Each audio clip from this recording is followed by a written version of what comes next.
Hello, good morning, happy Friday, and welcome to another transfer review. The market's starting to get there now. A bit of an odd transfer window. I'll maybe explain why at the end. Certainly one of the most different ones that I've worked, but a transfer window that is now picking up steam. A lot of deals starting to get done, especially to Saudi, of course. And then in the Premier League, there's some movement too, as well as in the SPFL. So I'll be talking about that in this video this morning. Before I do, please make sure you hit like and subscribe. Really helps us out to do that, so thank you very much in advance if you're going to do that. Really helps us out. So we'll crack on. We'll talk about what to look out for over the coming days, some of the deals. We'll talk about maybe clear up some things about what's happening with certain players, because there's multiple reports that are a bit kind of all over the place on them. And we'll go from there. Let's start with Newcastle United, shall we? Of course, Newcastle United having a very busy window, getting ready for a long-awaited Champions League campaign. Obviously, the big signing of Tonali was the news for fans that they waited for. That was a signing that showed a change in the tide at Newcastle, showed the signs of the times, if you like, that they are now a club that can, attract players of Tonali's ilk. And of course, that was a big deal for the Geordies to do. They obviously have brought in Harvey Barnes. That deal set to be announced by next week, so it could be over this weekend. It could literally be today that they announce Harvey Barnes. That deal also done from Leicester City. And Tony Livramento coming in as well from Southampton. Livramento, obviously, a very young and talented fullback, and we knew that the fullback area was an area of the pitch that Eddie Howe was going to strengthen, and Livramento close to being the next man in the door after Harvey Barnes. Interesting signing. This certainly a player that's had a lot of ability and shown what he can do in glimpses at times. Not a natural left-footed left-back, which is an interesting one. Is he coming in as backup to Trippier? Do they want to convert him into someone to play further up the pitch? That has been talked about as well. He's technically very good. He can dribble, he can get past players, so maybe that's something they're looking at as well. Or are they going to have a right-footed left-back come in? Because we know that is an area that Newcastle have wanted to bring someone in to help out big Dan Burn, obviously, who's a centre-back playing at left-back. So Livramento close to being the next one for Newcastle. An exit for them. Alan St-Maximin is set to leave the club. He's on his way to Al Ahly at Saudi. A front three they'll have of Riyad Mahrez, Roberto Firmino, and Alan St-Maximin. Not bad at all. That's pretty tasty. Most Premier League sides would take that in an absolute heartbeat. He will be next. Riyad Mahrez has been done, we understand now. That's 100% done, set for his announcement. And it will be Alan St-Maximin next. And that has allowed Newcastle the movement within FFP parameters, Premier League regulations, to bring in the likes of Barnes, to bring in the likes of Livramento. So that has helped them out massively. Obviously, some Newcastle fans, let me know your thoughts in the comments. We'll be gutted to see Alan St-Maximin leave the club. Certainly a player that has had moments of sheer absolute brilliance. Some moments of frustration as well. What could have been might be lingering on this. We'll wait and see. But Alan St-Maximin, the next one to make the jump to the Saudi Pro League as they continue their Tier 1 recruitment. They're moving into the Tier 2 now, players that maybe aren't as well known. I spoke about this in the previous video. But that's a deal that's set to be completed as well. Let's move over to a deal that was reported as completed last night and then reported as not completed last night. And again, another one with lots of confusion. Josko Gvardiol was announced as done to Manchester City. That is not the case. It's close, very close. And listen, my opinion is he will end up a Manchester City player. He's a player that they've wanted now for a long time. They've been working hard on this. And of course, that's one that I think he ends up at Manchester City. But not done yet is our understanding at this point in time. It's only 7:45 in the morning. This could be something that happens this afternoon, could happen tomorrow. Like I said, I think it will happen at some point. It's just not quite there yet, despite reports that it was done. But I'm sure Josko Gvardiol will be a Manchester City signing. I'm sure it'll be a world record fee for a defender.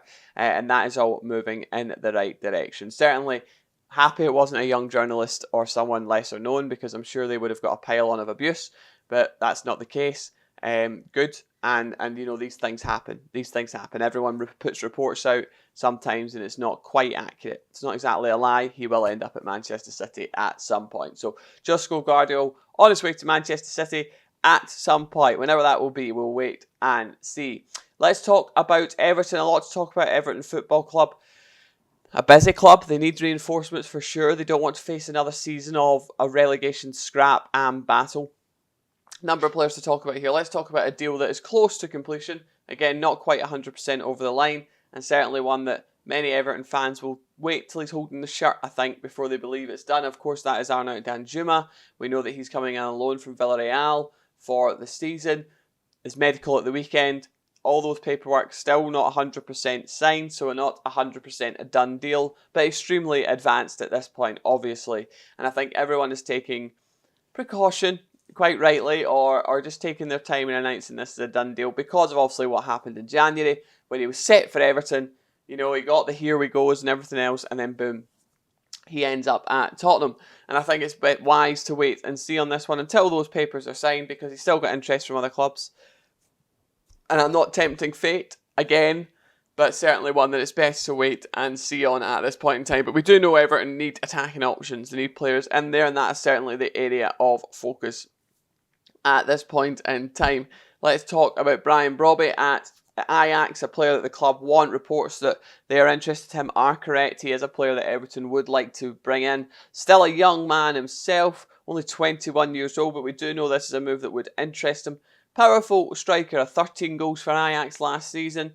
I think one that Ajax would be keen to listen to or willing to listen to do business. They're a club that always attract interest for their players. Calvin Bassey, another one wanted by Fulham and Brighton.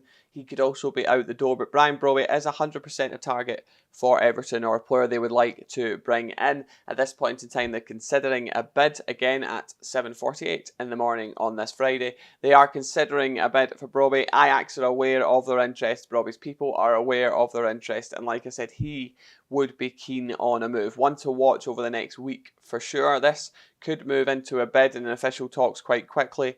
We shall wait and see. Then let's talk about Wilfried Gnonto at Leeds, of course. Again, a lot of reports coming out, or tweets I should say. It's not really even from reporters a lot of the time, but a lot of tweets coming out about him being done deal to Everton. My understanding of last check-in on this was that was not the case at all. Wasn't close. It's a player Everton want. They've had early conversations. We'll take another fresh bid and talks to do that. A player that Leeds don't have any real pressure that they have to accept a certain amount of bid. There are players at Leeds who have released my report on previously who have got clauses in their deal that mean that they could go out on loan. They had loan release clauses. Wilfried Gnonto is not one of those players. He does not have those clauses in his deal. Leeds, of course, will value him highly. They know the talent he is, at the age he is, and they'll want a good fee for him. So it'll be interesting to see if Everton stretched that fee or not. We'll have to wait and see. At this point in time, there's been a gap between the valuations of the clubs to get that done. Some reports that Gnonto has said that he wants to leave to go to Everton. He does want to leave to go back into the Premier League. That is absolutely for sure. There's no doubt about that. But again, we'll wait and see about this one over the coming days. He wasn't at Finch Farm yesterday, again, despite some murmurs on social media. There was nobody at Finch Farm yesterday for Everton. That's Everton's training centre and where they do all their medicals and complete these deals, obviously. That was not the case either. There was nobody there yesterday. But there should be over the weekend with Danjuma and potentially others next week as well. So Everton fans, I'm sorry that I'm not reporting done deals here, but certainly getting closer. You can have some excitement at least. It is getting closer for you to have those deals done. Celtic also in for a double swoop as well. Kyu Kwon and Jun Yang are both coming in, players at Celtic, in a market Celtic have absolutely dominated over recent years. They've brought in the likes of Hatate and Kyogo, haven't they? And they've both been absolutely superb for Celtic. And another two set to arrive when Celtic return from the tour in Glasgow. They'll join up with the squad to do that as well. Brendan Rodgers starting to strengthen. They want a centre-back too. So that's another area that Celtic are considering, and multiple targets in that area at this point in time. They're also going to look at a goalkeeper as well in there, which is very interesting for Joe Hart, but we do know that certainly that would be an area that Celtic would like, and then potentially another striker as well. They've got Kyogo, but there could be one more in the door as well for Celtic in the coming weeks. We know that their rivals Rangers have already added multiple players. Cifuentes, Danilo, both key targets that could come in the coming weeks. However, Celtic now going to have a flurry in the window. It'll be a late window for Celtic. They've had to add the manager in, they've got the tours and all that, but certainly they will add in the coming weeks, as we've just spoken about there. And you've seen, I thought at the start about this being a weird window. Saudi has certainly skewed this window. It's been slower than it usually is at this point, and what I mean by that is you'll be going, well, done deal at this point. But with the amounts of money going about in football at the moment because of Saudi, the contract negotiations are taking longer because maybe players are aware of what they could get paid elsewhere.